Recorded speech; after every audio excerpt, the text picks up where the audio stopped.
Hi friends, எல்லாரும் எப்படி இருக்கீங்க? நல்லா இருக்கீங்களா? நான் இங்க நல்லா இருக்கேன், சூப்பரா இருக்கேன். நம்ம அஜய் பாண்டி சாரீஸ்ல இருந்து இன்னைக்கு இப்போ ஏற்கனவே ஒரு 5 நிமிஷத்துக்கு முன்னாடி ஒரு வீடியோ போட்டிருக்கோம். அடுத்து ஒரு 2 பார்சல் என்ன அப்படின்னா, ஃபேன்சி பார்டரும் சீகோஸ் சாரீஸும் உங்களுக்கு ஒண்ணா வந்து இறங்கிருந்துச்சு.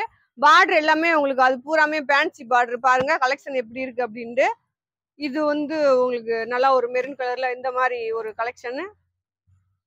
அடுத்து சீகோஸ் பாருங்க. இது வந்து பிளவுஸ். இது வந்து உங்களுக்கு எப்படின்னா, இது குத்தவோ அந்த மாதிரி எல்லாம் இல்ல. சாரி செம்மையா இருக்கு உங்களுக்கு. அடுத்து பிங்க் கலர்ல ஒண்ணு பாருங்க, மெரூன் கலரு. அடுத்து அப்படியே இந்த கட்டு பூராமே பாருங்க. இந்த மாதிரி ஒவ்வொன்றும் ஒவ்வொரு சாரீஸும் ஒவ்வொரு டிசைன்ல இருக்கு. அடுத்து இந்த கலெக்ஷன் பாத்தீங்கன்னா இது ஒரு டிசைனா இருக்கு. இது எல்லாமே இந்த சீகோஸ் கூட சேர்ந்தது. அடுத்து பாத்தீங்க அப்படின்னா அது எல்லாமே உங்களுக்கு வந்து ஃபேன்சி பார்டர். உங்களுக்கு சாரி எல்லாமே சூப்பரா இருக்கு. ஹோல்சேல் வீடியோ, ஹோல்சேலா வேணுன்றவங்க இந்த மாதிரி கலெக்ஷன் வேணும் அப்படின்னா ஃபோன் பண்ணி ரேட் கேட்டுக்கோங்க. செம்மையா இருக்கு கலெக்ஷன். ஓகேவா? நாளைக்கு இன்னொரு வீடியோ சந்திப்போம். Bye friends.